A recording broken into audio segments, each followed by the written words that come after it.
오늘 정렬, 존중, 축복을 통한 복의 확장, 참 제목을 거창하게 해놨어요. 결국은 이게 이제 목차예요. 네, 그렇습니다. 그래서 제가 오늘 설교는 다음 주, 오는 주죠. 오는 주부터 엘리야우스 사역이 있는데 그 강의를 준비하다가 이게 우리 교회에 꼭 풀어졌으면 좋겠구나라는 뭔가 통찰들이 있었어요. 그래서 이걸 나누면 좋겠다는 마음이 있어서 이 말씀을 준비했습니다. 말씀을 같이 읽어볼게요. 말라기 4장 5절에서 6절입니다. 시작!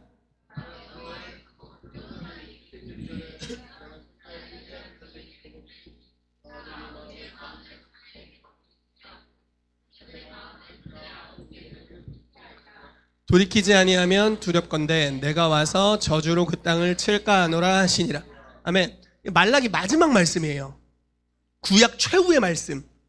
그러니까 굉장히 중요한 말씀이죠. 그리고 우리가 알다시피 이 선지 엘리야를 보낸다고 했는데 우선 대표적으로 세례 요한을 일컫고 있어요. 그래서 예수님이 오시기 직전에 세례 요한의 사역, 요한복음이나 이제 복음서를 보면 세례 요한이 와서 엘리야의 심령과 능력으로 왔다, 이런 이제 표현들이 많이 나오거든요. 그가 무슨 일을 한 거냐? 아버지들의 마음을 자녀들에게 돌이키게 했고 자녀들의 마음을 아버지들에게 돌이키게 했다라는 겁니다. 이걸 한번 생각해 보죠. 여러분들이 구약 족장 시대에 살고 있어요. 여러분들의 아버지의 이름은 이삭, 여러분들의 이름은 야곱이라고 합시다. 그러면 보세요. 온 땅에 복을 받은 사람이 아무도 없어요. 복을 받은 인간이 없어요.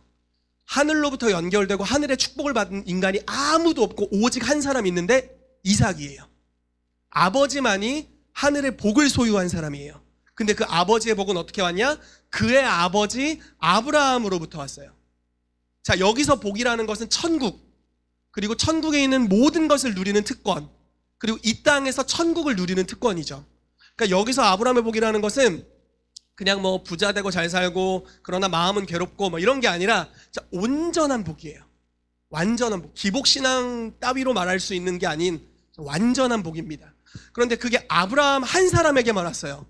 자, 아담에게서 시작됐던 복이 가인의 사례로 말미암아 이렇게 막 타락이 막 이어지죠. 그리고 노아 홍수 사건이 있었고 노아 홍수 사건 때 싹 쓸어버리죠. 왜냐하면 온 땅에 그 죄가 가득해서 죄가 간영해서 싹 쓸어버립니다. 그리고 나서 노아의 몇 대 손인지 까먹었어요. 노아의 몇 대 해가지고 아브라함 때 하나님이 의도적으로 아브라함 한 사람을 찍어서 네가 복이다. 그냥 한 사람이 복이에요. 그리고 이렇게 말씀하세요. 너를 어떻게 대하는지가 열방이 복을 받는지 마는지가 결정되는 거야. 그래서 너를 축복하는 자를 내가 축복하겠고 너를 저주하는 자를 내가 저주할 거다. 자, 그래서 여기로부터 부모 공경을 한번 생각해 보세요. 자, 아브라함을 잘 섬기는 이는 아브라함의 복을 받습니다. 그리고 아브라함을 공경하고 축복하고 존중하는 이는 아브라함의 복을 받아요. 그러나 그렇지 않은 사람은 받지 못해요. 이게 아주 정렬을 통해 어떻게 복이 오는지에 대한 아주 뭐라고 해야 될까요? 이런 거 살 같은 거 다 치우고 뼈를 보는 것 같은 그림입니다. 그래서 이삭은 반드시 아브라함에게 순복해야만 하나님으로부터 오는 복을 받을 수가 있었어요. 왜 그랬을까요? 드라마 찍는 거 연기하는 것 같은데 왜 그랬을까요, 여러분? 네, 필리핀 선교 때 저희 보고 드라마 할 수 있냐고 해서 저 드라마 못한다고 해놓고 계속 강의하면서 드라마처럼 해가지고 왜 그러? 뭔 얘기를 하다가 왜 그러냐면 이삭이 개인적으로 하나님 섬길 수 있죠. 아멘이시죠? 우리 다 만인 제사장이잖아요. 저도 제사장, 여러분도 제사장, 우리 모두 제사장. 할렐루야. 다 만인 제사장인데 처음에 복이 어떤 방식으로 왔는지를 우리가 먼저 보는 거예요. 자, 복은 유일하게 화장실에 갈 뻔했어. 아브라함에게 왔어요. 그리고 아브라함에게 순복되었던 이삭에게로 복이 옵니다. 그리고 이 복 자체였던 아브라함은 아무나 축복할 수 없어요. 아무나 축복할 수 있는 권세가 없어요. 오늘날은 이렇게 하죠. Bless you, God bless you 이렇게. 필리핀에서 얼마나 이 말을 많이 했나 몰라요. 이 단어 외에 써먹을 수 있는 단어가 제가 별로 장착된 게 없어가지고 God bless you 인사하면 Thank you 뭐 God bless you 끝이에요. 그리고 대화가 더 이상 안 됐는데 얼마나 많이 우리가 축복할 수 있는지 몰라요. 축복할 수 있는 권세가 저와 여러분들에게 있으니까요. 믿으시죠? 그런데 너무 많이 쓰니까 이 가치가 남발되는 것 같은 느낌도 사실 있어요. 우리가 복을 빈다고 할 때는 이건 어마어마한 의미예요. 오늘 이 권세를 회복하게 되기를 예수 이름으로 축복합니다. 자, 아브라함은 족장으로서 복을 빌 수 있는 권한이 있었는데 아무에게나 복을 못 빌어요. 오직 한 명에게만 빌 수 있었어요. 그건 자기의 직계손이었던 이스마엘에게도 복을 빌 수 없었어요. 이삭에게만 복을 빌 수 있었고, 복을 비니까 실제가 돼요. 이제 그 사람이 복이에요. 그리고 아브라함이 죽죠. 이삭이 복이 됐어요. 존재가 복이에요. 이삭을 어떻게 대하는지가 복을 받느냐 마느냐예요. 그리고 이삭 자체는 오직 한 인간만을 축복할 수 있어요. 어떻게 했죠? 에사와 야곱이 있었죠. 야곱을 축복했죠. 속아가지고. 근데 얼마나 그게 제한적이면서도 어마어마한 광대한 축복이었는지 야곱을 축복한 이후에 에서가 와서 애걸을 합니다. 왜 야곱에게만 복을 빕니까? 저에게도 빌어주십시오. 그런데 이렇게 말해요. 너에게 빌 복이 없다. 그에게 다 줬다. 얼마만큼의 권위가 있는 복인지 한번 생각해 보세요. 예를 들어 제가 소망 전사님한테 복을 다 빌었어요. 그리고 희운 전사님한테 줄 복이 없어. 이런 거예요. 다 줬으니까. 그건 진짜 다 준 거예요. 그래서 오직 한 사람에게만 빌 수 있는 복의 권세, 아주 제한적인, 그리고 정렬되어 있는 자만이 그 복을 받게 되는 이런 차원으로서의 부모 공경, 아버지와 자녀의 관계, 부모와 자녀의 관계. 그래서 부모를 공경하면 생명이 흘러가게 되는 거죠. 그러나 공경치 않으면 모든 일에 있어서 복으로부터 단절되는 역사가 바로 이 족장 시대부터 왔던 이 복음의 시초와 같은 그런 역사였습니다.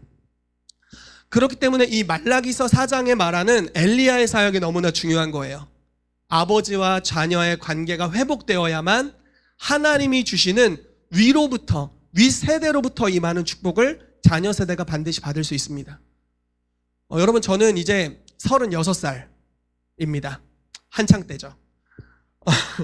제가 독립적인 생각을 갖고 있는, 좀 이렇게 표현하면 될까요? 남들보다 좀 독립적인 사고방식을 갖고 살았기 때문에 가끔은 내가 어떻게 이렇게 잘났을까 하고 이렇게 스스로 이렇게 자뻑에 빠질 때가 있어. 나는 할렐루야 너무 잘났어. 어떻게 이렇게 잘날 수가 있을까? 이러면서 막 취해 있다가 뭘 까먹냐면 내 존재, 내 살, 내 피, 내 눈알, 내 뇌, 이런 것들이 아버지와 어머니로부터 생명을 받은 것이라는 것을 망각할 때가 있어요. 이해되시죠? 요즘 이제 저희 이제 와이프 뱃속에 은총이가 있는데 이제 6개월이 이제 7개월에 육박합니다. 그래서 막 자라고 있어요. 어제 이제 산부인과를 갔는데 이렇게 막 초음파하면서 이건 손뇌예요. 뭐 이건 눈입니다. 애가 하품을 하고 있네요. 뭐 이러는 거예요. 근데 나중에 이제 은총이도 자라나서 이렇게 얘기할 수 있겠죠. 나 왜 이렇게 잘났을까? 그러면서 자기가 어떻게 조성되었는지, 누구로부터 생명을 받았는지를 망각할 수 있겠죠. 네, 사실 망각하고 있지 않습니다, 아버지 어머니. 네. 설교를 위한 예화일 뿐. 네. 근데 부모를 공경할 때, 그러니까 하나님이 이런 영적 원리를 두신 거죠. 너희 부모를 공경할 때 부모로부터 받은 생명이 계속 효과적으로 역사되도록 하시는 거죠. 그래서 부모를 공경할 때 땅에서 잘되고 장수하는 영역에 대해서 말씀하시는 거예요. 그래서 아버지의 마음이 자녀에게, 자녀의 마음이 아버지에게로 관계 회복을 주님이 원하신다라는 겁니다. 자, 여러분, 하나님은 의도적으로 관계를 통해 복을 주기로 결정하셨어요. 이게 핵심이에요. 우리는 모두 연결되어 있어요. 그냥 혼자 산에 가서 돛 닦는 거 괜찮습니다. 돛 닦을 수 있어요. 근데 돛 닦고 산 아래로 내려와야 돼요. 그대로 돌아가시면 별로 영향력이 없어요. 산에서 주님과 막 30년 돛 닦았어요. 그래서 막 죽은 자를 살릴 수 있는 권능을 받았어. 그리고 죽은 자를 아무도 만나지 않고 천국에 본인이 가셨어. 관계가 없다면 생명은 흘러가지 않아요. 이해되시나요? 무슨 말인지? 관계 맺음이 필요해요. 관계를 통해 복이 흘러가도록 주님께서 예비하셨어요. 그런데 지금 오늘 이야기하고 싶은 관계는 권위와의 관계, 그리고 서로와의 관계, 그냥 관계에 대한 이야기를 하려고 하는 거예요. 자, 아주 심각하게 많이 얘기를 했으니까 넘어가 보도록 하겠습니다. 그래서 첫 번째로 저희가 정렬에 대해서 다룰 거고요. 두 번째는 존중에 대해 다룰 겁니다. 여러분, 존중이라는 단어와 공경이라는 단어가 같은 단어입니다. 이 우리 손 윗사람에게 한국에서 일반적으로 칭하는 단어인데 똑같은 단어예요. 축복하는 것에 대해 다룰 거고요. 축복하는 삶의 스타일을 어떻게 개발할 수 있는지에 대해서 다루도록 하겠습니다.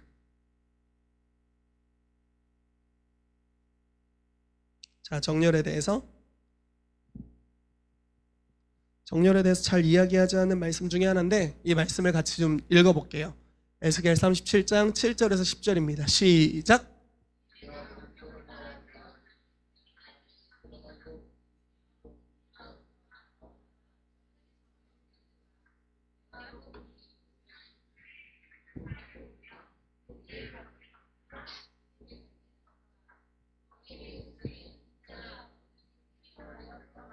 생기에게 대언하여 이르기를 이같이 말씀하시기를 생기야 사방에서부터 와서 이 죽음을 당한 자에게 불어서 살아나게 하라 하셨다 하라.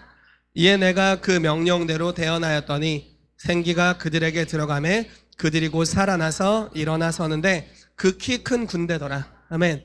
우리가 잘 알고 있는 이 교회 좀 다니셨으면 잘 알고 있는 언젠가 한번 부흥회 때 들어봤을 법한 설교입니다. 그러니까 이 메마른 뼈의 환상이에요. 뼈들이 어떤 상태냐면 예를 들어 큰 운동장이 있어요. 뼈가 널브러져 있어요. 그러니까 우리가 과학 실험하듯이 희태기 뼈 여기 이렇게 딱 정렬돼서 누워있고 예지뼈 이런 게 아니라 섞였어요. 뼈들이 뒤섞였고 바닥에 널브러져 있어요. 그리고 바짝 말랐어요. 생기가 없는 상태. 그것이 현재 이스라엘의 모습이다라고 에스겔이 예언하는 겁니다. 그러면서 이제 이스라엘이 어떻게 변화될 거에 대해서 예언을 하는 건데요. 보시면 자, 여기에 핵심은 우리가 강조를 많이 하는 건 뭐냐면 생기를 많이 강조합니다. 생기야 사방에서 불어와서 이 사망을 당한 자에게 임해라 그랬더니 막 생기가 혹 다니면서 막 코에 쏙 들어가고 해가지고 여호와의 큰 군대가 되었더라. 이게 이제 우리가 일반적으로 보는 결론이죠. 그런데 생기가 들어가기 전에 무슨 일이 있었는지를 우리가 봐야 돼요. 이 뼈, 저 뼈가 들어맞아 뼈들이 서로 연결되었다라는 겁니다. 뼈들이 연결되기 전에 생기가 오면 끝장납니다. 네, 손가락이 있는데 아직 저기 혼자 떨어져 있어요. 근데 걔한테 생기가 임했어. 그럼 끝나는 거예요. 지 혼자 온전한 생명으로도 돌아다녀요. 손가락이 아무것도 못하고. 이건 별로 안 좋은 거죠. 여러분, 이게 좀 비슷한 예가 될 수 있는데 아담과 하와가 범죄한 이후에 하나님이 뭘 하셨죠? 아담과 하와에게 여러 가지 하셨죠. 옷 입혀주시고 그 대신 뭔가를 제한하신 게 있어요. 못하게 하신 게 있어요. 생명나무로 가는 길을 막았어요. 왜 그랬을까요? 그거 진짜 먹으면 영생하거든요. 죄를 가진 상태로 영생할 수 없게 만든 거예요. 왜냐하면 앞으로 이들에게 영생을 줄 건데 그것은 예수 그리스도를 통한 온전한 영생을 주길 원하시지 이 죄를 지닌 채로 영생하길 원하지 않으세요. 그래서 죽음을 주신 거죠. 그리고 생명나무를 접근할 수 없도록 자르셨어요. 두루 도는 화염검, 그러니까 천사들을 두셔서 그 길을 막으셨어요. 똑같은 거예요. 생기를 하나님이 주길 원하세요. 하나님이 저와 여러분들의 삶에 정말 생명이 넘치게 하길 원하세요. 복을 주길 원하세요. 믿으세요? 여러분들을 정말 복 주길 원하세요. 아멘. 정말 아멘, 할렐루야, 파이팅, 예! 복을 너무 주길 원하시는데 그냥 단독적으로 있을 때 복을 주면 안 돼요. 이해가 되시나요? 몸으로 연결되어 있을 때 복을 줘야만 해요. 그래야 그 사람이 진짜 온전함으로 갈 수 있어요. 그래서 정렬이 필요한 겁니다. 자, 뼈들이 정렬됩니다. 우리가 오중사역을 이야기하죠. 성도를 온전케 하고 사역을 하도록 무장시키는 오중사역의 기능. 즉 성도가 사역을 할 수 있도록 무장되는, 그래서 그리스도의 몸이 완전하게 예수 그리스도를 머리로 하고 완전하게 된다라고 이야기를 해요. 그래서 이 뒤에 나오는데요, 마디와 마디를 연결시킨다고 이야기를 합니다. 그런데 여러분, 성도를 온전케 하다라는 그 단어는 뼈를 맞추다라는 단어입니다. 뼈가 맞춰지는 거죠. 예수 그리스도를 머리로 하고 사도와 선지자의 터 위에 교회가 세워져 있는데, 제 말이 혹시 너무 빠른가요? 할렐루야 할렐루야. 괜찮으시죠? 뼈들이 들어맞아 있어야 돼요. 정렬된 복이 흘러가야 돼요. 가끔은 나무 가지를 나무에서 잘랐는데 이파리가 있을 수 있어요. 강력할 수 있어요. 막 보기엔 막 와 왔다시만한 걸 가지를 잘라갖고 강력해 보일 수 있어요. 그러나 얼마 뒤에 생명이 사라질 거예요. 왜냐하면 연결되어 있지 않으니까. 근데 하나님께서 족장 시대부터 의도적으로 이 연결을 중요시하셨다라는 거죠. 아브라함을 축복하는 자가 축복받게 하고 아브라함은 오직 한 사람만을 축복할 수 있는. 그래서 공경을 통해서 존중을 받음을 통해서 생명이 흘러가도록 하셨다라는 것입니다. 메마른 뼈의 완성이 너무 중요합니다. 그래서 여러분 정렬되기를 예수 이름으로 축복합니다. 이 정렬은 정말 많은 차원이에요. 여러분 기독교는 뭐라고 해야 될까요? 이스라엘을 존중할 필요가 있어요. 왜냐하면 우리가 그 원뿌리로부터 시작했기 때문에 그래요. 무슨 말인지 이해가 되시나요? 이스라엘을 존중할 때 거기로부터 우리가 연결되어 있어요. 왜냐하면 모든 사도들은 다 유대인들로부터 시작했어요. 그러므로 우리가 그들을 존중하는 것이 필요하죠. 바울은 이방인의 사도의 직책을 자랑스럽게 여기면서도 항상 먼저는 유대인에게요, 그 다음은 헬라인에게로다 이러면서 그 순서를 이야기합니다. 즉 존중이 항상 앞서 있었다라는 거죠. 자기의 직무는 이방인을 향한 것이었음에도 불구하고 그러니까 어떤 그런 존중도 우리 가운데 필요하고요. 우리 가운데 먼저 영적 리더가 되셨던 분들을 존중하는 것도 너무나 필요해요. 내가 그 목사님한테 그런 상처를 받았었지. 퇴 잊어버릴 거야. 이렇게. 그러나 사실 우리가 생명을 받은 상처도 받았겠지만 생명을 받은 것은 그 리더를 통해 받은 것이죠. 때로는 부모님도 그럴 수가 있어요. 좋은 부모님이 있는가 하면 또 나쁜 부모님이 있을 수가 있죠. 그러나 생명을 주신 것에 대해 공경을 표현하고 여전히 그들을 축복할 수 있다면 그들로부터 받은 생명을 하나님께서 존중하셔서 계속 좋은 것들이 흐르게 하시죠. 근데 만약에 부모를 부인해. 얼굴도 보기 싫어. 너무 싫어. 짜증나. 너무 싫어. 이렇게 하면 그들로부터 단절을 선언하는 거고 우리는 생명으로부터의 단절을 스스로의 입술로 선언하는 것이 됩니다. 정렬이 굉장히 중요한 부분입니다. 자, 또 다른 정렬의 모습을 한번 볼게요.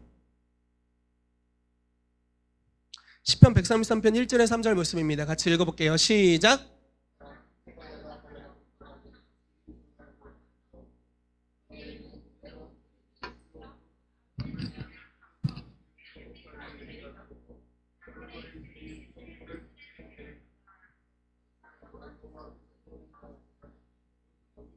아멘. 아까 생기와 비슷한 단어가 나옵니다. 즉 영생입니다. 여기서 명하시는 복, 하나님이 명령하신 복 받아라 이렇게 받아라 이렇게 명령하시는.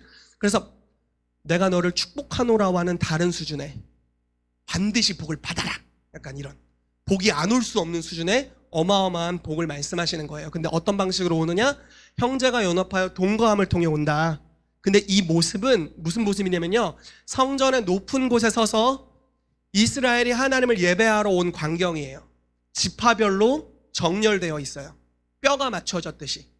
유다 지파는 유다 지파의 족장을 쫓아서 잘 정렬되어, 가족별로 정렬되어 있고, 레위 지파는 레위 지파대로 정렬되어 있어요. 그리고 맨 앞에 제사장들이 있고 대제사장 아론이 있습니다. 대제사장이 있어요. 그리고 정렬되어 있는 모습을 보고 이 시편을 지은 거예요. 형제가 연합하여 동거한다라는 것을 그냥 부둥켜 안고 밥 같이 먹고 숟가락 국에 같이 담그고 이걸 넘어서서 이게 침 묻힌 거 다시 이렇게 할 수 있는 그 너미 먹은 커피 내가 또 마실 수 있고 이런 걸 넘어서서 군대로서 정렬된 모습을 이야기합니다. 내 소속이 어딘지가 명확해요. 예를 들어 지각한 이스라엘 백성이 성전에 왔어요. 그러면 어디로 가야 돼? 저기 우리 집하구나 하고 갈 수 있는, 내가 어느 지파의 주소에 있는지가 명확한, 그래서 이스라엘이 정렬된 모습을 이야기하고 있어요. 그리고 하나님께서 의도적으로 대제사장 아론에게 기름 부어요. 자, 개별적으로 기름 붓고 이런 게 아니에요. 지금 이 모습을 보면 제가 너무 흥분했나요? 대제사장 아론에게 보배로운 기름을 붓습니다. 근데 그 보배로운 기름이 흘러서 옷깃까지 풀어지는 거예요. 아론에게 연결되고 정렬된 모든 이들에게 기름 부으심이 흘러가는데 아론 수준의 기름 부으심이 흘러가게 된다라는 거죠. 여러분, 아론의 성품이 어떤 줄 아세요? 기회가 됐을 때 모세를 치받았어요. 그러니까 지금 이게 성품적인 리더를 이야기하는 게 아니에요. 이 위치로서의 리더를 존중하는 거예요. 하나님이 세우신 권위에 대한 존중. 그럴 때 하나님이 이 기름 부으심을 주신다. 몸의 모든 지체들에게까지 주신다라는 것입니다. 또 하나 보죠. 신약에서 아까 읽었던 말씀인, 제가 이야기했던 말씀인데 신약에서 나오는 말씀입니다. 자, 말씀 읽어볼게요. 시작.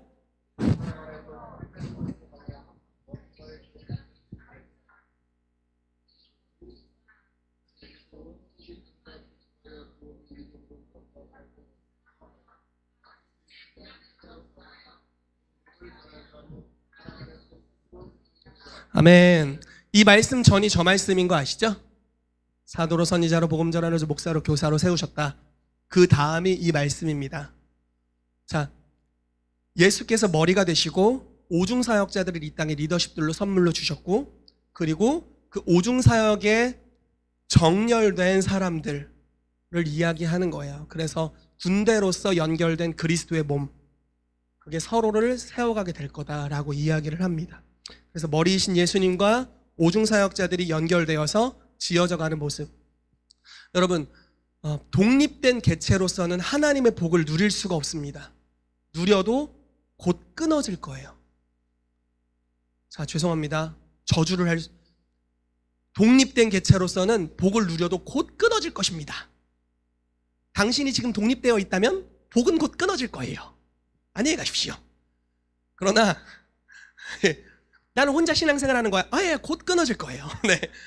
그러나 축복하는 것은 연결되어 있다면 항시 공급받습니다. 항상 열매가 있어요. 연결이 끊어진 사람은요, 반짝 열매가 있을 수 있어요. 그러나 곧 열매 맺지 못해요. 오래 못 갑니다. 한 10년 지켜보면 그닥 비실비실한 열매만 맺다 끝납니다. 그러나 연결되어 있는 사람은 항상 성장이 있고 고난이 있지만 그걸 뚫고 가고 역경을 넘어서고 항상 공급받고 복이 충만합니다. 왜냐하면 하나님께서 정렬을 통해 영생을 명하셨고 정렬된 하나님의 군대 위에 생기를 불어넣기를 기뻐하시고, 아멘. 머리 대신 예수 그리스도와 정렬되어 있을 때 그 머리 대신 예수님으로부터 생명력이 흘러가기 때문에 그렇습니다. 그러므로 여러분들 축복하는 것은 정렬되어 있으시기를 예수 이름으로 축복합니다. 하나님께, 또 교회 안에, 또 저에게, 여러분들 각자에게, 서로에게 정렬되어 있을 때 우리가 그리스도께서 주시는 충만한 복을 누리게 될 줄로 믿습니다. 아멘. 자, 존중에 대해서 이야기를 해보겠습니다. 부모를 공경할 때 복을 받습니다. 에베소 6장 1절에 3절 읽어볼게요. 시작.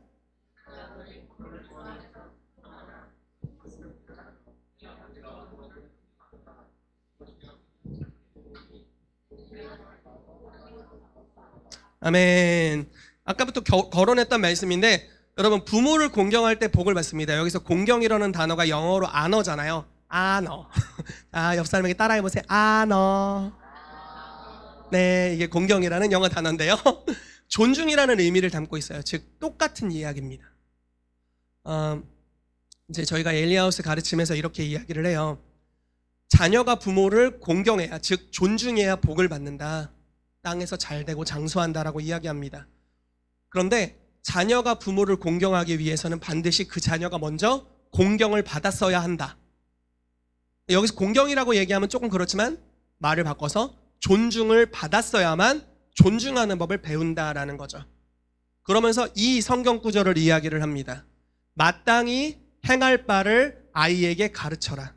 그러면 늙어서도 그 길을 떠나지 않으리라. 자, 무슨 말씀입니까? 부모에게 지금 권고하는 거예요. 자녀를 키우는 너희 부모들아, 너희에게 말하노니 마땅히 행할 바를 너희 자녀에게 가르쳐라. 그럼 나이가 들어서도 그걸 떠나지 않을 거야 라고 말하는 겁니다.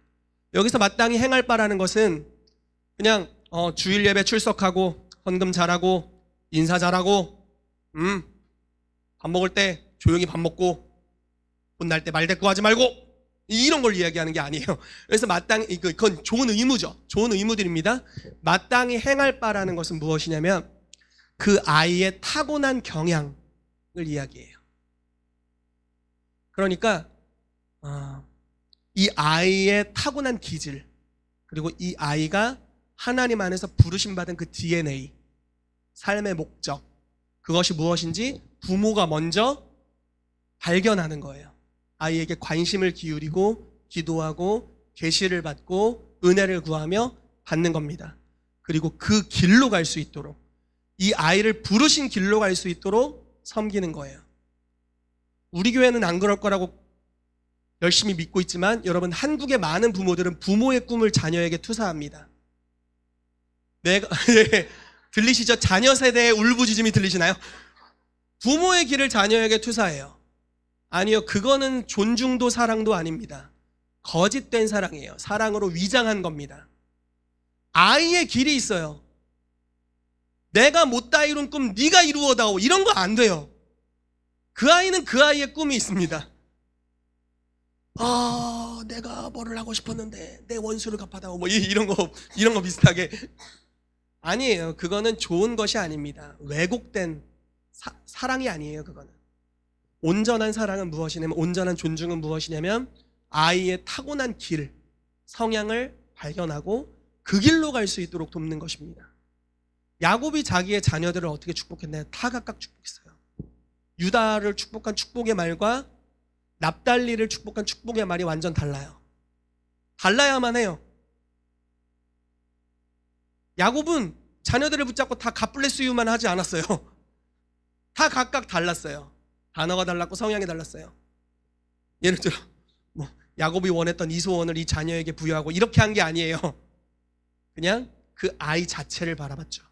그리고 존중하고 공경하고 축복해줬어요. 그리고 몇백 년이 지난 후에도 그 축복이 존속되고 있어요. 그 지파를 통해서. 이것이 자녀를 공경하는 방법, 존중하는 방법입니다. 자녀가 존중을 받을 때 존중받은 자녀는 부모를 존중할 수 있게 되죠. 여기서 말하는 존중도 동일하게 적용될 수 있습니다. 부모를 우리가 어떻게 존중할 수 있을까요? 부모가 하는 말을 토시 하나 틀리지 말고 절대적으로 순종하라. 성경에 이렇게 말하고 있지는 않아요. 너희 부모를 주 안에서 순종하라 라고 말씀하고 있죠. 예를 들어 부모가 나쁜 부모예요. 우리에게 악한 것을 요구해요. 그럼 어떻게 해야 되나요? 그걸 순종하는 것이 공경일까요? 아니죠. 그건 공경이 아니죠. 주 안에서 순종해야 되고 다른 방식으로 우리가 존중하는 방법을 발견해 가야 되는 거죠. 근데 여기도 똑같습니다. 나중에 나오겠지만 그들을 있는 모습 그대로 하나님이 창조하신 경향으로 바라보는 거예요. 그리고 우리가 아론이 많은 죄를 지었지만 대제사장이라는 이유로 정렬에 있었던 이스라엘 같이 부모가 예를 들어 많은 죄를 짓고 연약함이 있을 수가 있어요. 나에게 준 쓴뿌리만 내가 지금 손가락 발가락까지 다 해야 계산할 수 있을 것 같은 그런 부모님도 있을 수 있어요. 우리가 내적 치유나 이런 거를 이제 하다 보면 인식이라는 걸 하잖아요. 그럼 내가 부모님이 나에게 이런 상처를 줬고 내가 이렇게 판단했고 이런 쓴뿌리가 여기 하나 있고 또 몇 년도에 부모님이 나에게 이런 상처를 줬고 이런 있고 부모님이 나쁘구나.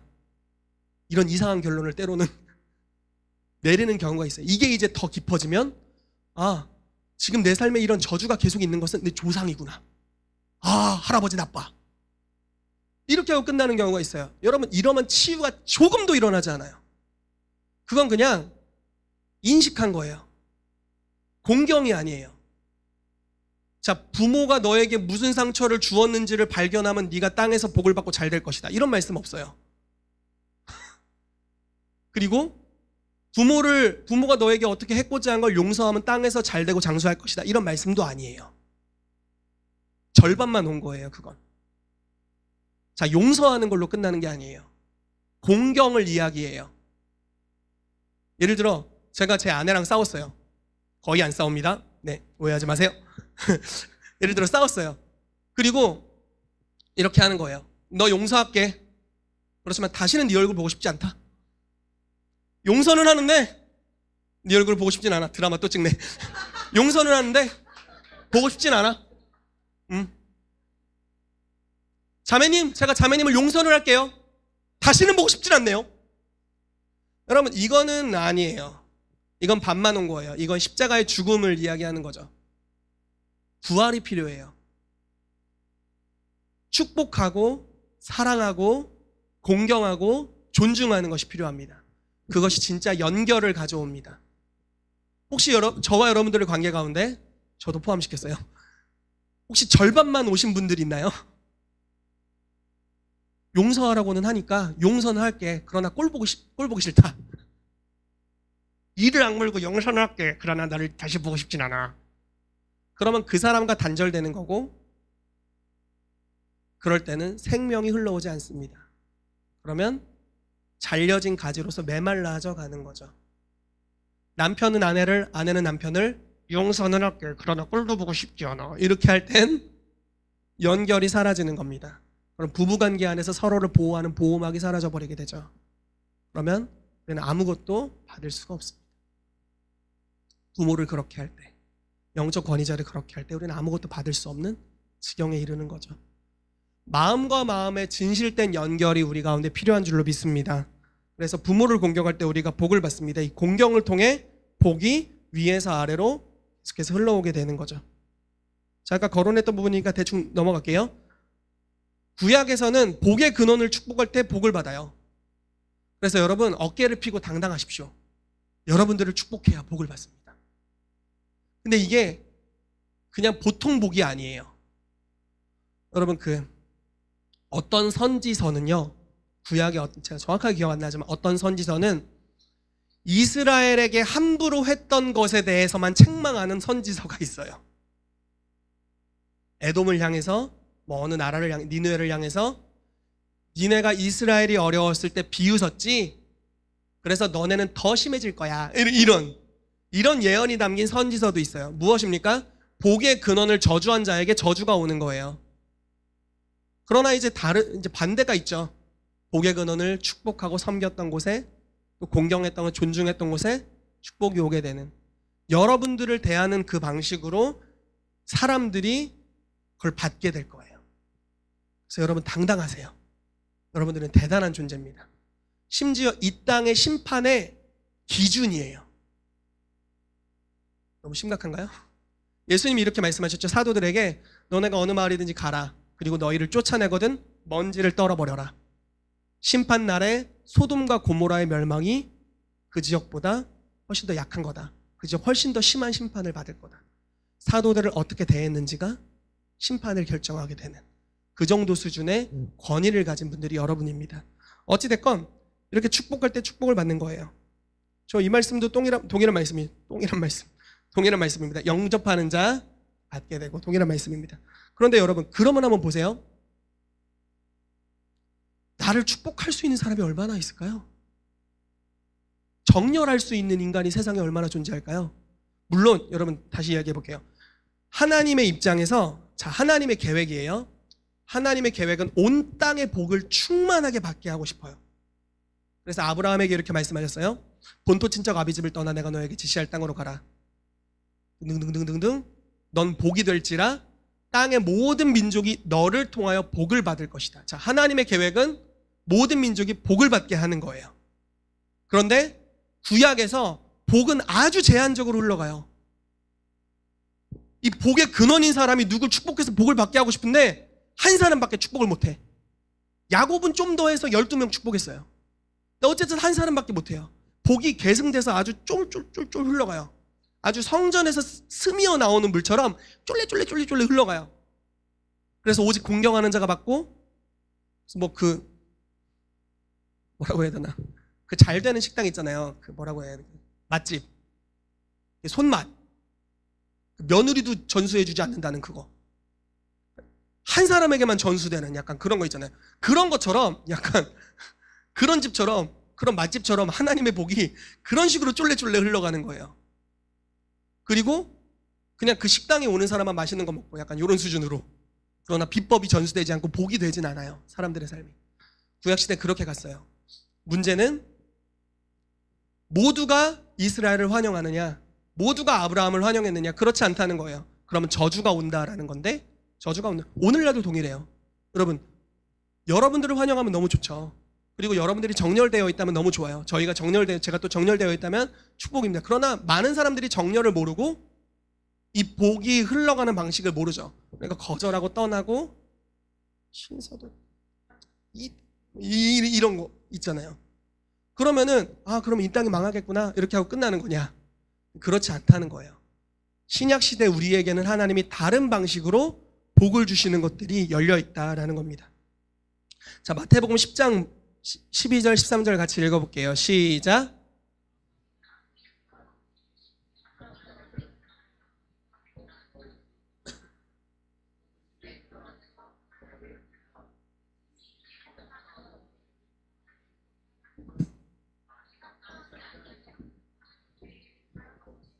자, 뭔가 달라졌어요. 지금 족장시대 한 번도 얘기하지 못한 이야기가 나와요. 평안을 빌래요. 정렬됐는지 안 됐는지도 몰라. 복을 받을 만한지 아닌지도 몰라. 그냥 제자들에게 주어진 의무는 평안을 빌라. 이제 축복해라. 축복할 수 있는 권한이 생겨요. 이게 뭔가 달라진 거예요. 자, 원래 한 사람만 축복할 수 있었고 진짜 복 덩어리가 갔어요. 그런데 이제는 축복을 남발할 수 있게 됐어요. 그리고 축복하면 어떤 일이 발생하냐면 그 사람이 합당하면 진짜 복이 와요. 그냥 뭐 돈이나 조금 생기고 이런 게 아니라 진짜 복이 와요. 그 축복을 이야기하는 거예요. 평안, 샬롬을 이야기합니다. 자, 이거부터 보죠. 예수님께서 본을 보이셨는데, 자, 누가복음 23장 34절 말씀 같이 읽어볼게요. 시작.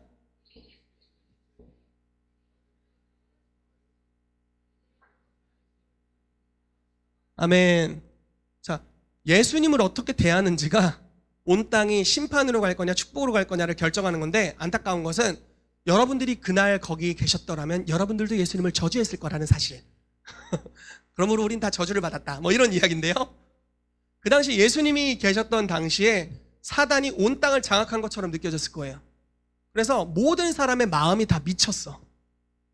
그랬다대요. 그 히틀러 치하 안에서 독일 군인들이 살인을 일삼으면서도 정죄감이 없었대요. 이걸 견고한 진이라고 표현할 수 있겠죠. 사고방식, 생각이 막혀서 유대인을 학살하면서도 전혀 정죄감이 없어요. 그런 상황인 거예요. 자기들이 사모했던 구주를 십자가에 못 박으면서 전혀 정죄함이 없는 상태. 마음이 먹혀버린 거죠. 사단화돼버린 거예요. 그리고 우리도 이 시대에 있었다면 동일한 일을 했었다라는 거죠. 그런데 그때 예수님의 반응은 정렬 안 했어? 는 죽었어. 뭐 이렇게 간 게 아니라, 나를 이런 식으로 대했어? 그럼 죽었다. 이렇게 하신 게 아니라 아버지가 기도를 하시죠. 첫 용서를 선포하세요. 저들을 사하여 주십시오. 자기들이 하는 것을 알지 못합니다. 자, 온 땅이 복의 근원이신 분을 저주했습니다. 그리고 온 땅이 저주를 받아야 되는데 예수님은 용서하셨고 도리어 축복하셨어요. 복이 아주 심도 깊고 강력하고 완전한 복, 그래서 공경하고 사모하는 자들만이 간신히 받을 수 있었던 그 제한적인 복이 있었는데, 정렬된 자들만이 그 복의 혜택을 누리는데 정렬되지 않은 자들은 받을 수 없어요. 그런데 이제 예수님이 그거를 바꾸세요. 자, 복의 농도를 줄인 게 아니에요. 복은 여전히 구약시대만큼 강력하고 은총이 있고 하나님 나라적이에요. 아주 많은 걸 담고 있어요. 그런데 배역하는 자들을 축복하면서 복을 빌기 시작해요. 그러니까 복이 사람들에게 임하기 시작합니다. 예수님을 찌른 자가 예수님을 만나고, 예수님에게 못 박은 자가 예수님을 경험하고, 예수님을 십자가에 못 박으라고 투표했던 제사장들이 예수님을 영접하고 정렬되는 역사가 찾아와요. 그들이 먼저 복이신 분에게 손을 내밀어서 저희를 구원해 주십시오. 저희가 당신을 공경하고 존중합니다 라고 이야기했어야 하지만 주님이 순서를 바꾸셨어요. 주님의 선하심으로. 그래서 주님 스스로가 손을 내밀고 축복하고 격려하고 스스로 용서하셨고 스스로 축복하셨어요. 그래서 사람들로 하여금 그것을 받을 수 있도록 길을 예비하셨다라는 것입니다. 이것이 예수님께서 하셨던 방법이에요. 여러분, 그래서 예수님께서 이렇게 말씀하시는 거예요. 베드로를 통해서. 베드로전서 3장 8절 9절 말씀 큰 목소리로 같이 읽겠습니다. 시작.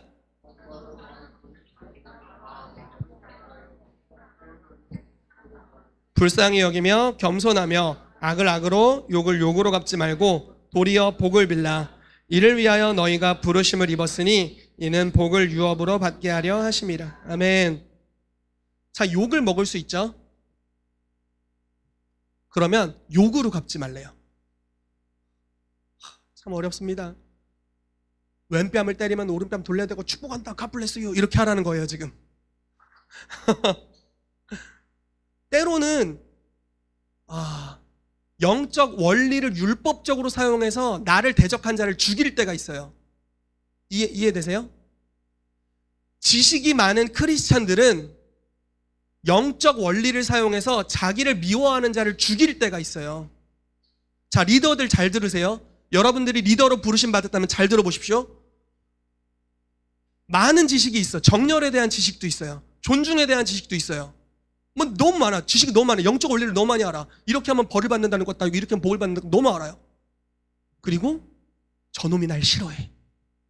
근데 그 저주의 길로 가고 있어. 그러면은 이 지식을 사용해서 치는 거죠. 너 그딴 식으로 정렬 안 되면 네 인생 말려.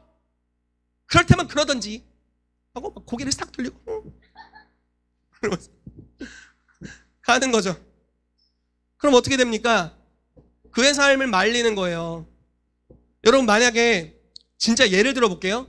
제가 여러분들 중에 한 명을 열심히 미워하고 있어요. 예를 들어. 그러면 그분이 이 교회에 있을 수 있을까요? 제가 결단하고 금식하면서 미워하기로 결정했어요. 내가 이 사람 미워할 거야.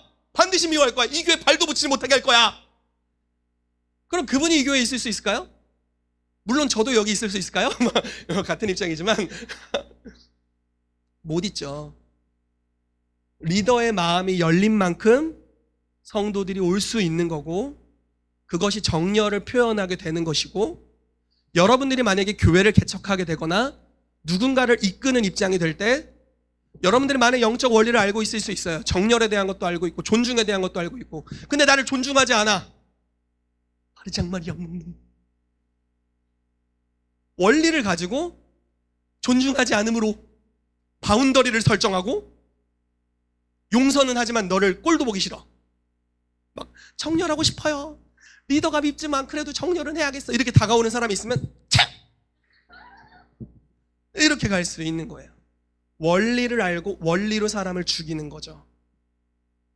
그러나 예수님이 하셨던 방법, 리더의 바른 본, 그리고 모습은 무엇이냐면 정렬에 대한 걸 알고 계시고 존중, 공경을 통해 복이 흘러간다는 걸 알고 계시지만 도리어 축복하기로 결정하셨다라는 거죠. 용서로 끝난 것이 아니라 축복하고 자기를 배신해서 칼로 찌른 자의 삶에 다가가서 화해를 먼저 요청하시고, 대박이죠. 화해를 먼저 요청하시고 다시 자기와 교제하자고 하시고, 자기를 배신해서 가장 필요할 때 날 배신했어. 이런 썩을. 내가 가장 필요로 할 때 날 배신했어. 그게 베드로잖아요. 내 가장 외로울 때 나와 함께 있어주지 않았어. 찾아가는 거죠, 예수님이.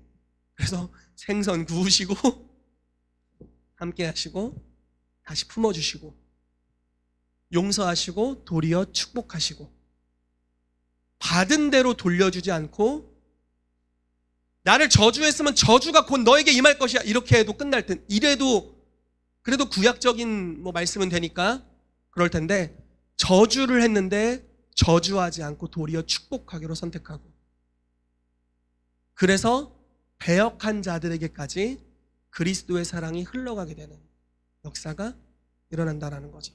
그래서 새로운 차원의 정렬이 일어난다라는 겁니다. 여러분, 교회 가운데 막힌 관계들이 없게 되기를 예수 이름으로 축복합니다. 먼저는 예수님과 여러분들의 관계에 막힘이 없게 되기를 예수 이름으로 축복하고요. 저와 여러분들 관계에 막힘이 없게 되길 정말 축복하고요. 작정하고 미워하는 분 없습니다. 네. 그런 분 전혀 있지 않아요. 그리고 여러분들 서로 간에 막힘이 없게 되기를 예수 이름으로 축복합니다. 왜냐하면 존중을 통해서, 공경을 통해서 복이 공동체적으로 흘러가기 때문에 그렇습니다. 하나님은 공동체 위에 생기를 불어넣어서 하나님의 큰 군대가 되게 하길 기뻐하세요. 개인의 강력함보다 단체의 강력함이 훨씬 더 강력합니다. 그렇게 하나님께서 복을 주기를 원하세요. 여러분, 주일 예배 참여하는 것만으로 만족하지 마십시오. 이건 그냥 한 타임에 불과해요. 여러분들이 교회에 계실 때 몸으로서 교회에 계시기를 예수 이름으로 축복합니다. 이거는 마음과 마음으로 연결된 걸 이야기하는 것이고, 또 무언가 그냥 출석 성도 이상의 것을 이야기하는 거예요. 성도와 성도 간의 관계가 있게 되기를 예수 이름으로 축복합니다. 그리고 만약에 옆에 사람이 나를 한번 때린 적이 있다. 그래서 너를 용서하지만 너랑 절대 같이 앉을 수는 없어. 그런 분이 있다면, 물론 없는 것 같아요. 이렇게 보니까. 그런 분이 있다면 용서하기를 선택할 뿐만 아니라 도리어 축복하기를 선택하시기를 예수 이름으로 축복합니다. 그렇게 될 때 정열이 더 커져갈 거예요. 그리고 더 증가되는 은혜가 임할 겁니다. 그래서 하나님이 이 교회 위에 생기를 불어넣어 주실 줄로 믿습니다. 같이 기도하도록 하겠습니다.